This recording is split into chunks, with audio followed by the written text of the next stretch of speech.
Ndabasuhuje. Uyu munsi nshaka kuvuga ibintu 10 by'ingenzi biranga umukobwa ugukunda by'ukuri bishingiye ku bushakashatsi ndetse n'imitekerereze n'ibijyanye n'imibanire relationship science. Uyu munsi nshaka kuvuga ibintu 10. Icya mbere ndi buhereho ni uko umuntu ugukunda by'ukuri aguha umwanya uhagije. Niyo umuntu agukunda by'ukuri akwitwaraho atari uko abishaka, rimwe na rimwe agafata umwanya we akabikora kubera urwo rukundo, ahubwo ahora ashaka kumenya neza uko umeze ndetse no kukumva. Bivuze ngo ntabwo umuntu ugukunda by'ukuri aguha umwanya gusa ari uko agukeneye. Icya kabiri, umuntu ugukunda by'ukuri arakumva, ntavuga gusa ahubwo arakumva mu by'ukuri, yibuka ibyo wamubwiye akabyitaho kandi akaguha igisubizo gifite ishingiro. Icya gatatu, aguha agaciro, ntagerageza kugutesha agaciro cyangwa kuguhindurira uko atari. Yubaha ibitekerezo byawe, ibyifuzo byawe ndetse n'ibyiyumviro byawe. Icya kane, arakwihanganira. Urukundo nyarwo rujyana no kwihangana. Niyo mukosanyije cyangwa umwe yakoze amakosa, arihangana akaguha umwanya mukabiganiraho, agashaka kumenya ikibazo nyirizina cy'ibyo mutumvikanyeho. Icya gatanu, aragushyigikira mu nzozi ze ndetse no mu nzozi zawe, mu kazi kawe, mu buzima bwawe. Aba hafi yawe akagutera imbaraga aho kukugusha. Ni ukuvuga ngo mu byo ushaka kugeraho akuba hafi kandi akagushyigikira mu byo ukora bya buri munsi, ndetse abikwereka mu bikorwa, si amagambo gusa.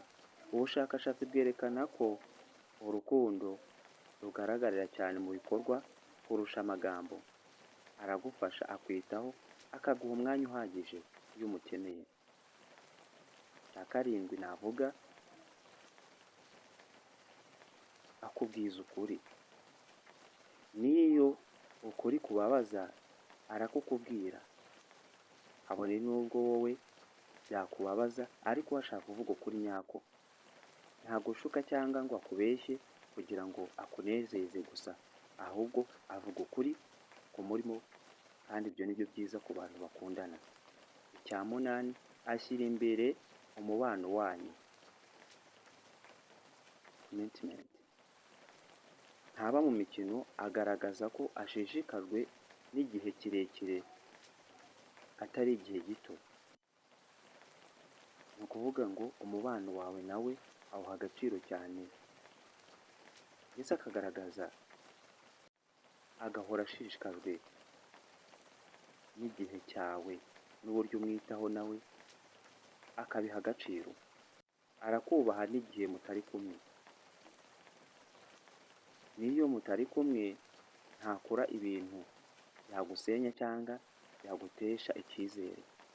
Arakubaha ndetse akanakubahisha mu bandi, akakuvuga ko uri umuntu w'ingenzi ndetse no mu nshuti ze.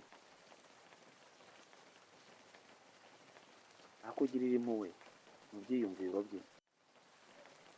Ashobora kwishyira mu mwanya wawe bitewe n'ikibazo wagize, akumva uko yiyumva kandi akagerageza kugufasha mu bihe bikomeye. Bivuze ngo umuntu ugukunda by'ukuri ibyo bintu biramuranga. Iyo ufite ikibazo yishyira mu mwanya wawe akagufasha uko ashoboye. Ibyo ni ibintu 10 bigaragaza umukobwa ugukunda by'ukuri. Icyitonderwa, nta muntu wuzuye 100%, ariko iyo ubona byinshi muri ibi bintu bigaragara kenshi, uba ufite ibimenyetso bikomeye by'urukundo rw'ukuri. Bivuze ngo ashobora kutabyuzuza byose, ariko ashobora kugira byinshi muri byo agenda akugaragariza. mu kiganiro cyanjye cya kabiri nshaka kugaragaza ibintu 10 bigaragaza noneho umukobwa utagukunda by'ukuri. Mwari kumwe na Amiri, dukurikire kuri Amiri TV 1.